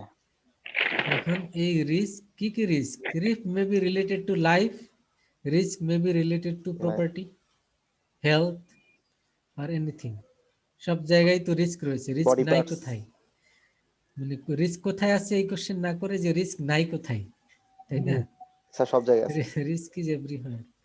We don't know what ever will do, what will be in future. আগামীকাল কি হবে, একটু পরে কি হবে, আমরা তো কিছুই জানি না। So there is a risk আর আনসার্টেনটি। তো এগুলি নিয়ে বিজনেস করে ইন্স্যুরেন্স। কনভেনশনাল ইন্স্যুরেন্স কোম্পানিগুলি কি করে, যে আপনি মারা যেতে পারেন, তাহলে মারা গেলে আপনার ফ্যামিলি কে দেখবে? তারা তো একটা রিস্কের মধ্যে পড়ে যাবে। তাহলে আপনি একটা পলিসি কিনেন, পলিসি কিনলে মানে লাইফ পলিসি কিনেন, তাহলে কি হবে যে আপনি মারা গেলে কোম্পানি আপনাকে টাকা দিবে। আপনি তো মারা গেছেন, আপনার ফ্যামিলি যে নমিনি থাকবে সে টাকাটা পাবে, এবং তারা ফাইন্যান্সিয়াল একটা সিকিউরিটি হবে তাদের। তার মানে রিস্কের এগেইনস্টে they will provide a security. তো এটি হলো ইন্স্যুরেন্স বিজনেস। আবার প্রপার্টির ক্ষেত্রে, যে আপনার প্রপার্টিতে আগুন লাগতে পারে, যে কোনো সময় পড়ে যেতে পারে, সো আপনি একটা পলিসি কিনে রাখেন, আগুন লাগলে আপনি ইন্স্যুরেন্স কোম্পানির কাছ থেকে কম্পেনসেশন বা ক্ষতিপূরণ টাকা পাবেন। ক্ষতিপূরণ পেয়ে যাবো স্যার। তো এরকম আপনি অসুস্থ হতে পারেন, সেক্ষেত্রে হেলথ রিস্ক রয়েছে। তো যদি বড় ধরনের অসুস্থতা হয়, কোম্পানি আপনাকে ট্রিটমেন্টের খরচ দেবে, তো আপনি যদি একটি হেলথ পলিসি কিনেন। তো এরকমের there are different types of policy related to life, property and others. তো এগুলি হলো ইন্স্যুরেন্স। তো ইন্স্যুরেন্স যে contract between the ইন্স্যুরার and insured, whereby the insurer or the company provide guarantee to the insured or the client as against the payment of premium in case of loss. যদি কোনো loss হয় সেক্ষেত্রে প্রিমিয়ামের বিনিময়ে, যেহেতু premium দিতে হবে, insurance কোম্পানিগুলি তাকে compensation বা ভাই ভালো আছেন? এই আছি আলহামদুলিল্লাহ। তো কি অবস্থা, খাওয়া দাওয়া করছেন? ডিসকানেক্ট হয়ে গেছিল, শুনতে পাচ্ছেন? জি স্যার, এখন জি শুনতে স্যার, পাচ্ছি। শুনতে পাচ্ছি স্যার। শুনতে পাচ্ছি স্যার। ওকে, তো আমরা ইন্স্যুরেন্স নিয়ে কথা বলছিলাম, তাই না? জি স্যার। জি স্যার। তো এখন এটা হলো ইন্স্যুরেন্স কোম্পানির বিজনেস। তারা কি করে, রিস্কের এগেইনস্টে তারা একটা ক্ষতিপূরণ প্রোভাইড করে থাকে এবং এই গ্যারান্টি দেয়। এখন এখানে সমস্যাটি কি, ব্যাংকিং এর ক্ষেত্রে তো আমরা সহজে বুঝি যে ব্যাংকিং এর সমস্যা কি, ইন্টারেস্ট তো হারাম। আর ইন্স্যুরেন্সের ক্ষেত্রে সমস্যা কি, সমস্যা হলো এটা এক ধরনের gambling, because future is uncertain, we don't know what will be in future. আর ফিউচার নিয়ে তো বিজনেস করা ইসলামে বৈধ না, যে আমরা যেটা জানি না তার উপরে কন্ট্যাক্ট কিভাবে করব, তাই না? এরকমের শুধু ইন্স্যুরেন্স না, অনেক কিছুই আছে, যদিও আমরা না বুঝে এগুলি করে থাকি। দেখবেন আমাদের দেশে অনেকে ওই যে আম বাগান কিনে, এখন তো আমের মুকুলি আসে না, আম বাগান কিনে ফেলে। তার মানে কি, based on future you are purchasing the orchard, তাই না? আমের মুকুল জি আসেনি, স্যার। আম বাগান কিনেছেন, তো কিসের উপরে বেস করে? ফিউচারের উপরে বেস করে। তো কি হবে আপনি জানেন? না আপনি তো স্যার, জানেন না, আনসার্টেন। তাহলে আপনি এই কন্ট্যাক্টটা করলেন কিভাবে? এটা ইসলামে বৈধ না। কেন বৈধ না? বিকজ ফিউচারের উপরে, যেটি আমরা জানি না তার উপরে কন্ট্যাক্ট করা যায় না, এই কারণে বৈধ না। এখন তেমনি ভাবে এই যে ইন্স্যুরেন্স কোম্পানি যা করে, যে future is uncertain, so it is one kind of gambling. কারণ কি হবে আমি জানি না, তো যেহেতু জানি না এর উপরে আবার কিভাবে কন্ট্যাক্ট হয়, কিভাবে বিজনেস হয়, আগুন লাগবে কিনা আমি জানি না, মারা যাবো কিনা জানি না। তো এটা তো অন্য কোনো কিছু হতে পারে, কিন্তু এর উপরে বেস করে বিজনেস বা কন্ট্যাক্ট হতে পারে না। এ কারণে ইসলামিক ব্যাংকিং এর মতো আরেকটি টার্ম তাকাফুল, এটি এর অল্টারনেটিভ হিসেবে নিয়ে আসা হয়েছে প্র্যাকটিসের মধ্যে। তাকাফুল কি করে? তারা বলে ইন্স্যুরেন্স কোম্পানি এটা তো গ্যাম্বলিং, এটা করা যাবে না, কিন্তু ইসলামে একে অপরকে হেল্প করা এটা তো যায়, একে অপরকে হেল্প করা এটা তো বৈধ, এটা তো করা উচিত। তাহলে এই হেল্পিং কনসেপ্ট, এটার উপরে বেস করে তাকাফুল ইজ ডিরাইভড। তাহলে হেল্পটা কিভাবে করব? যারা কোম্পানিতে, ইন্স্যুরেন্স কোম্পানিতে পলিসি কিনবে, তারা হলো এই হেল্প করবে। তার মানে একটি ফান্ড করা হবে, এটার নাম হলো তাবাররু ফান্ড। কি এই ফান্ড স্যার? ফান্ড, জি, কি ফান্ড স্যার? তাবাররু, তারপর এটা অ্যারাবিক টার্ম, তাবাররু ফান্ড, শেয়ারিং করা হবে এখানে। তো এখন এই তাবাররু ফান্ড করা হবে, এই ফান্ডে যারা পলিসি হোল্ডার তারা প্রিমিয়াম পেমেন্ট করবে, সেই প্রিমিয়ামের টাকা দিয়ে একটি ফান্ড করা হবে। এখন কেউ যদি লসে পড়ে, বিপদে পড়ে, মারা যায়, আগুন লাগে, হোয়াটএভার, তাহলে ওই ফান্ড থেকে তাকে পেমেন্ট করা হবে। তার মানে হলো এখানে ফান্ডে যারা কন্ট্রিবিউট করলো তারা সবাই হেল্প করলো, এবং ফান্ড ম্যানেজার হলো company, company is the fund manager. এবং এখানে যারা পলিসি কিনলো তারা কি, তারা হলো কন্ট্রিবিউটর অফ দ্য ফান্ড, তাবাররু ফান্ডের কন্ট্রিবিউটর, এন্ড দে ওরাই আর কি শেয়ারিং। তাবাররুম স্যার? সরি, মানে ওরাই কি তাবাররুম স্যার? ওই যে যারা ইয়ে করলে আর কি, যারা কন্ট্রিবিউটর বা কন্ট্রিবিউট করলো কন্ট্রিবিউটর মানে, করলো, হ্যাঁ তারাই, তাদের তাবাররুম। তাদের টাকা দিয়ে এই তাবাররু ফান্ড ফর্ম করা ক্রিয়েট হলো। করলো। এখন এই ফান্ড থেকেই আবার কেউ মারা যাক বা কোনো লস হোক, এখান থেকে পেমেন্ট করা হবে। এখন ফান্ডের টাকা কাদের? টাকা তো ওই সবার, যারা পলিসি হোল্ডারদের। তো ওই টাকাটা আবার কোম্পানি কি করে, ইনভেস্ট করে, ইনভেস্ট করে আবার ইন্টারেস্ট ফ্রি ইনভেস্টমেন্ট, সেখান থেকে প্রফিট হয়, ফান্ডের পরিমাণ বাড়তে থাকে। কেউ যখন মারা যায় বা কোনো রিস্কের মধ্যে পড়ে ওই ফান্ড থেকে পেমেন্ট করা হয়। তার মানে কি হলো, ওই ফান্ডের যারা কন্ট্রিবিউটর সবাই একে অপরকে হেল্প করলো। তো এই কনসেপ্ট থেকে টাকা ফুল তৈরি করা হয়েছে। তাহলে টাকা ফুলে এখানে এখানে মানে কোম্পানি এবং পলিসি হোল্ডার এই কন্ট্যাক্ট না, এখানে হলো তাবাররু ফান্ড এর কন্ট্রিবিউটর এই হিসেবে কোম্পানিতে সবাই পলিসি কিনে থাকে। এবং কোম্পানির রোল হলো এখানে তাবাররু ফান্ডের ম্যানেজার। কোম্পানি ম্যানেজ করে, এ কারণে সে ওই যে প্রিমিয়াম পেমেন্ট করলো সেখান থেকে একটা পার্সেন্টেজ ম্যানেজারের দায়িত্ব, যেহেতু সে পালন করছে, ফান্ডগুলি ইনভেস্ট করে, যাবতীয় কাজগুলি সে করে দেয়, এই জন্য একটা পার্সেন্টেজ সে ওখানে সার্ভিস চার্জ হিসেবে নেয়। এবং সেই টাকা দিয়ে আরেকটি ফান্ড করে, সেই ফান্ড থেকেই এমপ্লয়ীদের স্যালারি, কোম্পানির অপারেটিং এক্সপেন্স, যাবতীয় সবকিছু ওই ফান্ড দিয়ে পেমেন্ট করে। আর তাবাররু ফান্ড দিয়ে যদি কেউ বিপদে পড়ে, লসে পড়ে, মারা যায়, ওখান থেকে পেমেন্ট করে। দুইটা ফান্ড থাকে। এটা হলো তাকাফুল কোম্পানি অল্টারনেটিভ হিসেবে এভাবে তৈরি করেছে। আর কনভেনশনাল ইন্স্যুরেন্স কোম্পানি এগুলি করে না। তারা কি করে, যে প্রিমিয়ামের টাকা যা কালেকশন হয় সেটা তারা বিভিন্ন জায়গাতে ইনভেস্ট করে, সেখান থেকে ইন্টারেস্ট আর্ন করে, সেই টাকাটা বেশি হয়। কেউ যদি মারা যায় সেখান থেকে পেমেন্ট করে, এমপ্লয়ীদের স্যালারি, এই ফ্রি ফান্ড, টোটাল এই টাকা থেকে যাবতীয় খরচ আবার মেনটেন করা হয়। You got the point?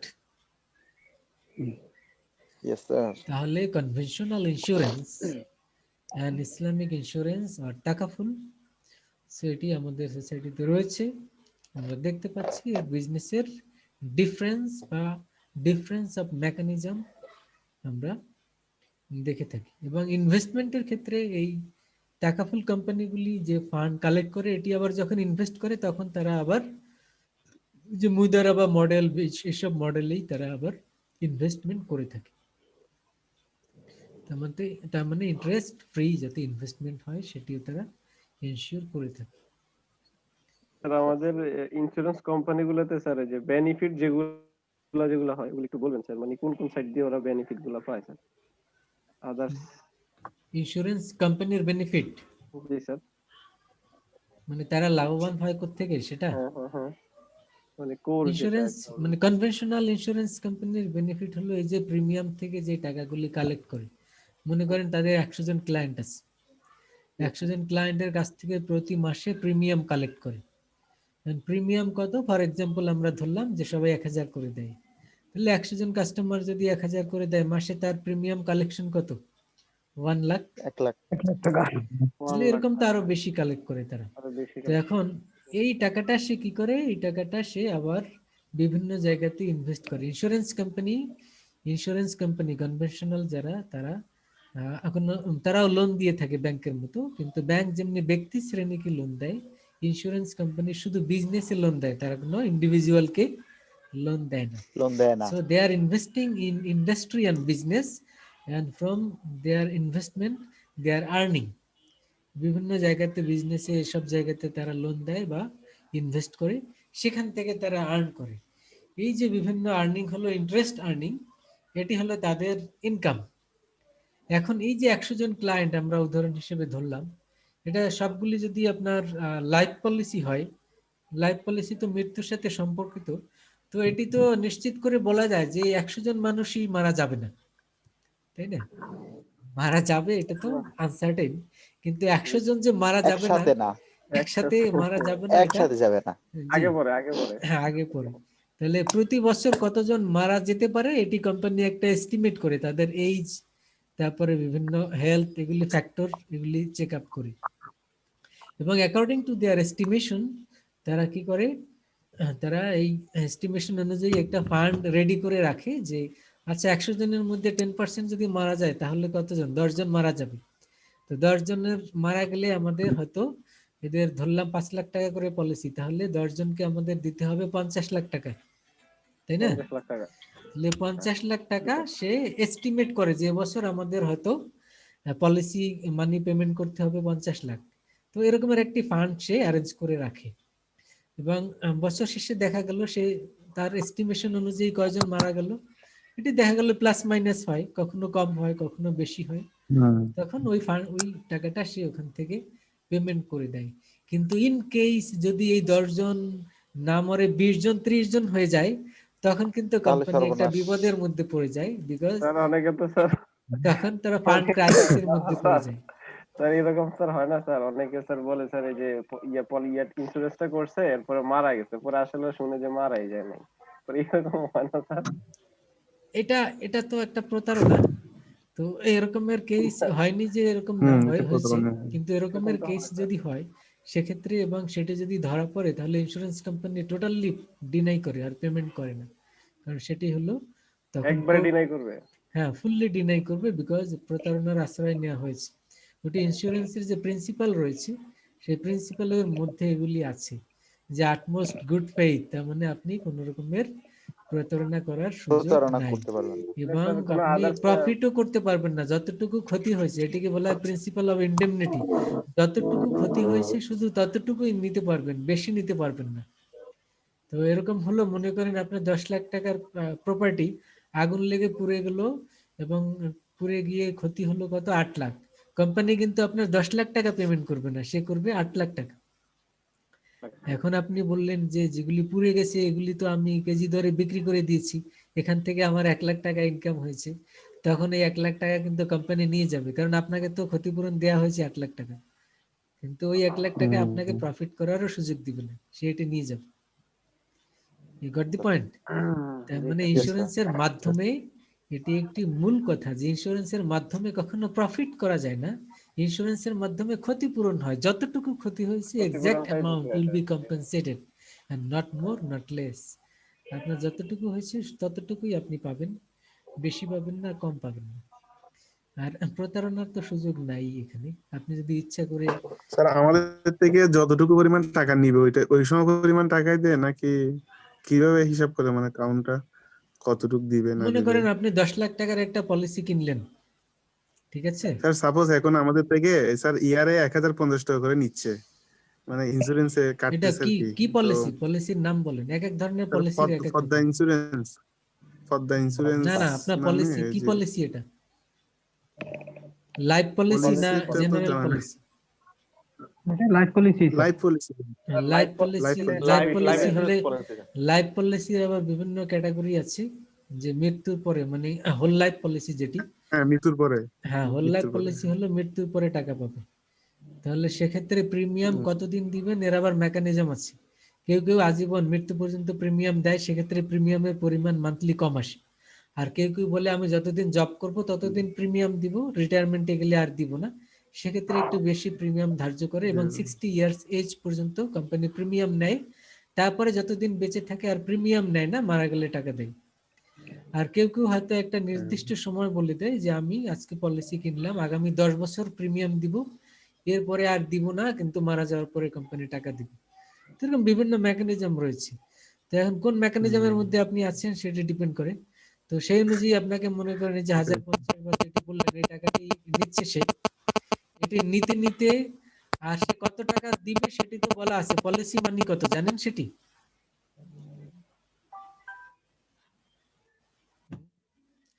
Policy amount জানেন? মানে মারা গেলে কত টাকা দিবে সেটি জানা আছে?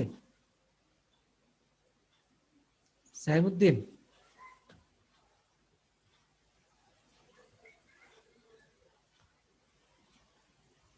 শুনতে পাচ্ছেন?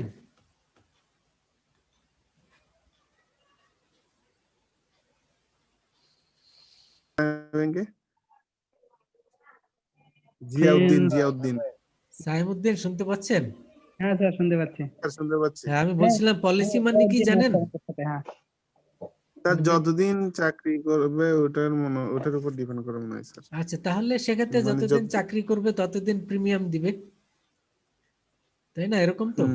স্যার জি স্যার। তাহলে ওই জি স্যার, জি সিস্টেমে স্যার, জি স্যার। প্রিমিয়াম দিতে হবে। স্যার এবং স্যার এবং কি এটা মানে ধরেন স্যার 2019-এর নভেম্বর কাটছে, আবার ফর্ম পূরণ করছিল, এবছর কাটছে, আবার এবছর একটা ফর্ম নিছে পূরণ করে, তাহলে আবার আপনার ওই যে সেম টোটাল টাইমে। ইয়ারলি প্রিমিয়াম নেয় জি স্যার, কোম্পানি। ইয়ারলি নেয়। কোম্পানি বিভিন্ন হ্যাঁ ভাবে ইয়ারলি না প্রিমিয়াম স্যার, নেয়। ইয়ারলি নভেম্বরে স্যার একবারই হ্যাঁ, কাটে। তো কোম্পানি বিভিন্ন ভাবে প্রিমিয়াম নেয়, ইয়ারলি নিতে পারে, 6 মান্থ পর পর নিতে পারে, মান্থলি নিতে পারে, অথবা জীবনে একবারই নেয়, এরকমও আছে।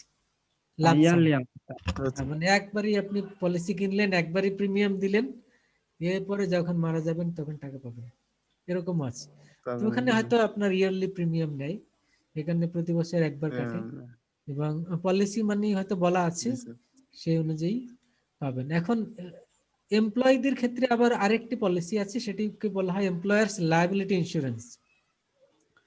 তো জি ওটি যদি সেটি হয় যে কোম্পানি অ্যারেঞ্জ করেছে, আপনি নিজে করেননি, তো তাহলে ওটি বোধহয় হ্যাঁ, এমপ্লয়ার্স, কোম্পানি অ্যারেঞ্জ করেছে স্যার। তাহলে সেক্ষেত্রে ওটি বোধহয় এমপ্লয়ার্স লায়াবিলিটি ইন্স্যুরেন্স। তাহলে এটা সেক্ষেত্রে 50% আমাদের কাছ থেকে নেয় আর 50% কোম্পানি দেয় স্যার।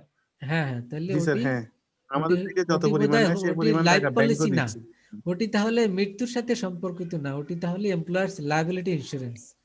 আপনি জি, যতদিন স্যার। চাকরি করবেন ততদিন এটি থাকবে, এখান থেকে চলে গেলে তখন হয়তো আপনার একটা ওখানে পেমেন্টের বিষয় আছে, ওটি অন্য এটা কি সিস্টেম। মৃত্যুর সাথে জড়িত না স্যার?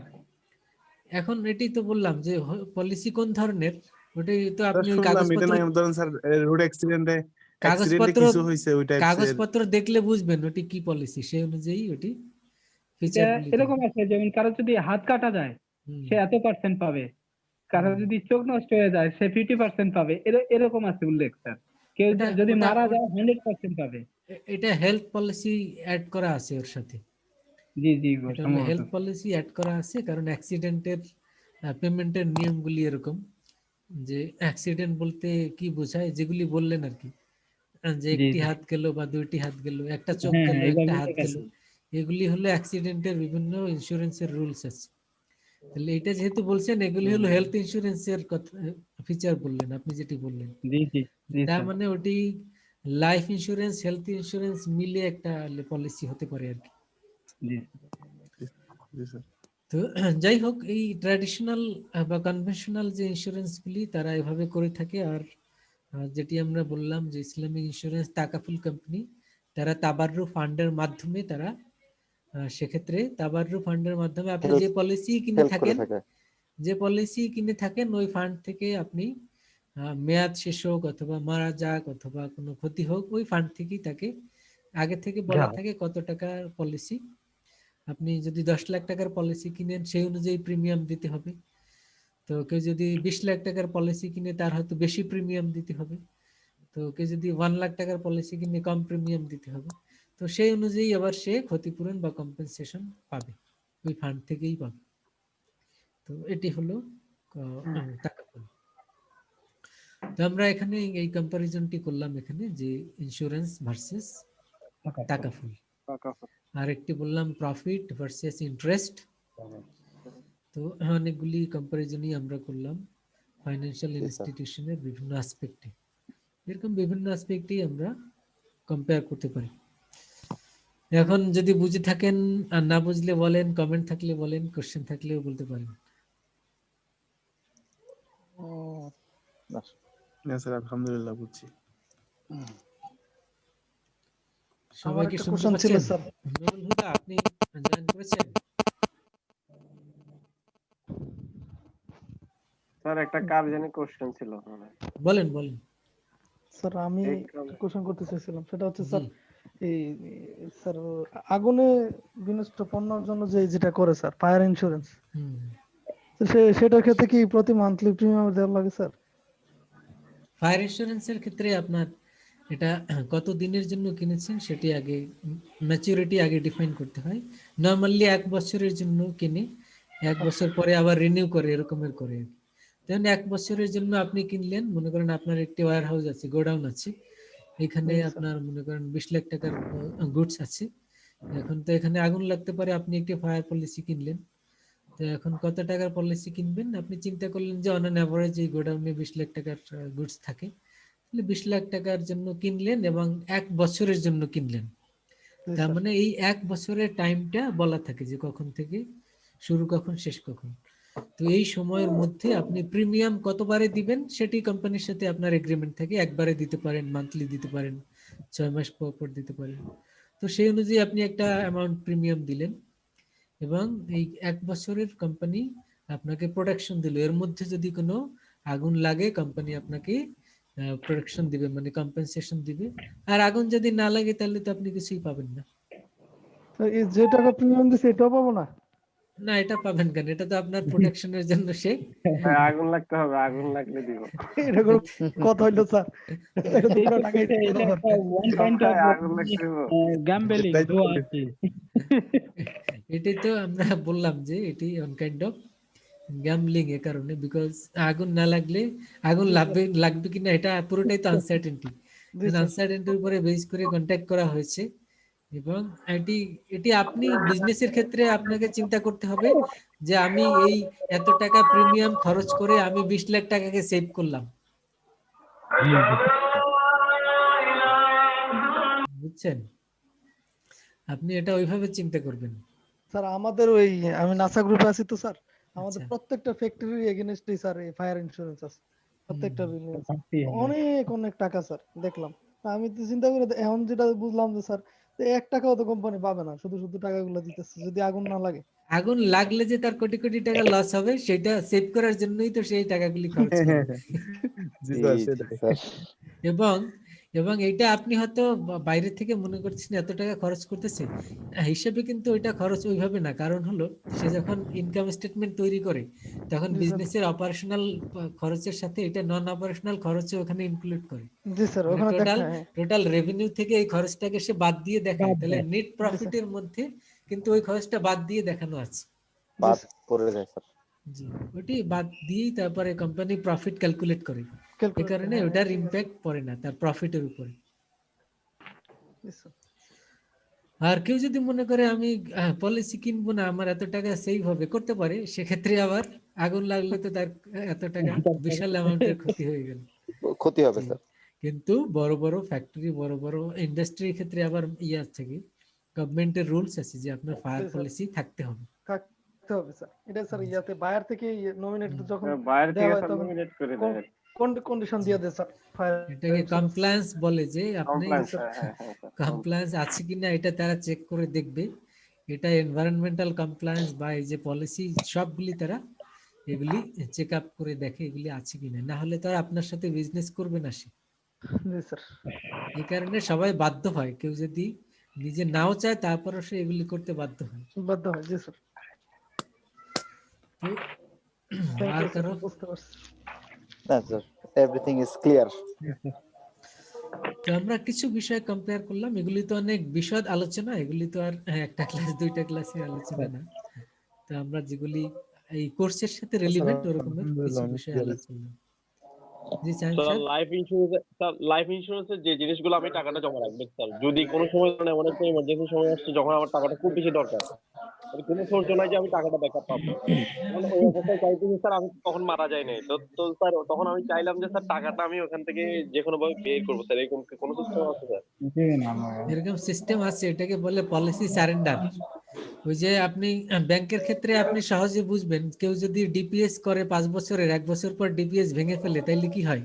প্রফিট করে রাখি স্যার। একটা সিস্টেম আছে না, প্রফিট দিয়ে রাখি স্যার। একটা স্যার সিস্টেম ওরা আছে। তো তখন কি প্রফিটটা কিরকম পায় স্যার 1 বছর তো পরে যদি ওখানে ভাঙে যেটি ফেলে? হয়, ওখানে যেটি হয়, আপনি 10 লাখ টাকা লাইফ পলিসি কিনেছেন মনে করেন, এখন 2 বছর পরে আপনি চিন্তা করলেন যে আমি কন্টিনিউ করতে পারবো না, যে কারণেই হোক, তো সেক্ষেত্রে আপনাকে সারেন্ডার করতে হবে, মানে পলিসি সারেন্ডার। তো আপনি পলিসি যদি সারেন্ডার করেন তখন কোম্পানি দেখবে যে এই 2 বছরে আপনার কত টাকা প্রিমিয়াম জমা হয়েছে এবং সেই প্রিমিয়ামের উপরে কোম্পানি কতটা প্রফিট করেছে সেটা অ্যাড করে কোম্পানির কত খরচ হয়েছে, সেগুলি খরচ, যাবতীয় সার্ভিস চার্জ, সারেন্ডার চার্জ সবকিছু বাদ দিয়ে হয়তো একটা মিনিমাম একটা, বুঝছেন, মানে সব খরচ বাদ দিয়ে হয়তো মিনিমাম একটা অ্যামাউন্ট থাকে, সেটা আপনাকে ফেরত দেয়। কিন্তু সেটা কিন্তু আপনি 10 লাখ টাকার পলিসি কিনেছেন সেটা না, এটা হলো আপনার মানে প্রিমিয়াম জমা হয়েছে কত টাকা, সেখান থেকে যাবতীয় খরচ, প্রিমিয়াম মনে করেন 50,000 টাকা জমা হয়েছে, তো 2 বছরে ওখান থেকে যাবতীয় খরচ বাদ দিয়ে মনে করেন আপনার রয়েছে 10,000 টাকা, ওই 10,000 টাকা ফেরত দেওয়া হয়। এইভাবে সিস্টেম আছে। পুরাই লস স্যার, জি স্যার। হ্যাঁ, পুরো সারেন্ডার করলে তো পুরোই লস, কোম্পানির লাভ। পুরাই লস। যাই হোক, তো আমরা তাহলে আজকে এখানে সিলেবাস শেষ করলাম। জি স্যার, এই ক্লাসের আলহামদুলিল্লাহ। মাধ্যমে আমাদের 4টা চ্যাপ্টার, মূলত 4টা চ্যাপ্টার শেষ করলাম। আগামী ক্লাসে আমরা রিভিউ করব এবং আপনারা সবাই দেখে রাখবেন। স্যার হ্যাঁ, নুরুল স্যার ভাই আমি কি একটু বলতেছিলেন ভাই? বলেন। হ্যাঁ স্যার আমি একটু বলতে চাচ্ছি যে অ্যাসাইনমেন্টের ব্যাপারে যদি আমরা একটু ক্লিয়ার করে দিতেন, টপিক দিতেন, তাহলে একটু আর্লি দিলে ভালো হতো আর কি স্যার। স্যার দিয়ে দিছে তো, দিয়ে দিছে দিয়েছি। অলরেডি। আপনি পরে জয়েন করেছেন? আমি নুরুল হুদা বলছি, আমি তো বলেছি আপনাকে ফোন হ্যাঁ, দিয়ে। না মানে ওইটা দিয়েছি তো শুরুর দিকে, তাহলে আপনি ও আচ্ছা আচ্ছা, ভিডিওতে পাবেন পরে, সমস্যা নেই। ওকে ওকে স্যার, ওকে। আচ্ছা আমি প্রথম দিক দিয়ে স্যার দিয়ে তাহলে দিছে পাবো। একেবারে আচ্ছা আচ্ছা হিন্ট ঠিক আছে, না, আমি সহ জানতাম পুরো। না আসলে এই জন্য। হ্যাঁ, না ওকে স্যার, থ্যাংক আছে, ইউ। একটু রিভিউ করে দিন স্যার, স্যার আমি দিয়ে দিব, মিড সমস্যা নেই, টাইমের মতো করে। ক্যাপচার করে। ঠিক আছে শরীফ ভাই, নো ইয়ে করে টেনশন, দিও। ওইটা পেয়ে যাবেন। আর আমরা আগামী ক্লাসে আপনারা পুরো সিলেবাসটা একটু সবাই দেখবেন, কার কি সমস্যা আছে সেগুলি মার্ক করে স্যার আপনার রাখবেন। ওই সবগুলা স্যার আপনার সবগুলা ভিডিও মানে মানে যে সব জায়গায় আর কি সমস্যা, এগুলো একটু দেখলে আমরা আরো কিছু শিখতে পারবো, অনেক কিছু দেখা যায়। হ্যাঁ, ওইগুলি আগে বুঝলে? দেখে রাখবেন এই সপ্তাহে। হ্যাঁ স্যার।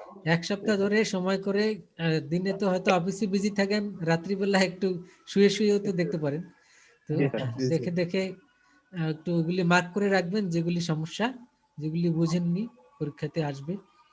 তো সেগুলি মার্ক আপনার করে রাখলে আগামী ক্লাসে আমরা পুরোটাকে সামারি করব এবং রিভিউ করব, কার কি সমস্যা আছে জি স্যার, সেগুলি। ইনশাল্লাহ। এবং ইনশাআল্লাহ স্যার। ফাইনাল এক্সামের জন্য প্রিপারেশন বলতে একটা হলো 20 মার্কসের ভাইভা, মিড টার্মে যেমনি আপনারা দিয়েছেন, জি আর স্যার। 20 জি মার্কসের স্যার। অ্যাসাইনমেন্ট। জি পুরো স্যার। প্রিপারেশন আমরা টোটালটা ইনশাআল্লাহ আগামী ক্লাসে রিভিউয়ের মাধ্যমে শেষ করব। ইনশাআল্লাহ স্যার। ইনশাল্লাহ। ইনশাআল্লাহ স্যার। তো আজকের ভিডিওটাও দিয়ে দিব, আর আগের গুলি তো দেয়া আছেই। জি আপনারা স্যার। যারা ক্লাস মিস করেছেন স্যার বা, আপনার ভিডিও গুলো অনেক উপকার হয়েছে স্যার।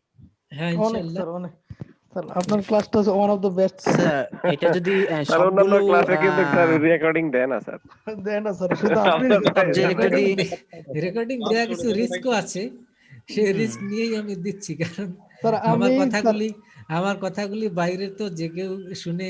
স্যার না, আপনার এখানে স্যার এক্সাম্পল রিস্কের দেখে কিছু দেখছি না আমরা। রিস্কের কিছু নাই স্যার, যেই শুনবে স্যার সেই উপকৃত হবে স্যার। জি স্যার, কিছু শিখতে আমরা পারবে স্যার। তো চাই, বিশেষ করে আমি চাই যে সব সাবজেক্টে সবগুলো ক্লাস এভাবে থাকুক। হ্যাঁ, স্যার আমি তো স্যার চিন্তা করতেছি অফলাইনে হলে তো রেকর্ডিং আর করতে পারবো না। হ্যাঁ, অফলাইনে হলে তো আর ক্লাস মিস করলে মিস, তাহলে তো আর আপনি তখন তাহলে আপনি পেতেন না, এটা অনলাইনের একটা সুযোগ। ক্লাস আমরা করব, আপনি খারাই থাকেন। হ্যাঁ, আমি আমরা ক্লাস খাড়ায় করব, খাড়ায় আপনি ভিডিও পিছন থেকে করবো। কথা বলবেন। ইনশাআল্লাহ, ঠিক আছে। ইনশাআল্লাহ আমাদের ফেব্রুয়ারিতে যদি খুলে যায়, খুলবে কিনা, ভ্যাকসিন নাকি 25-26 তারিখে আসতেছে বাংলাদেশে। তো সে তো অনেক আগে থেকে। স্যার এটা আমাদের জন্য না, এটা আমাদের জন্য আসছে না। আমরা তো থার্ড পারসন সিঙ্গুলার উপরের নাম্বার স্যার।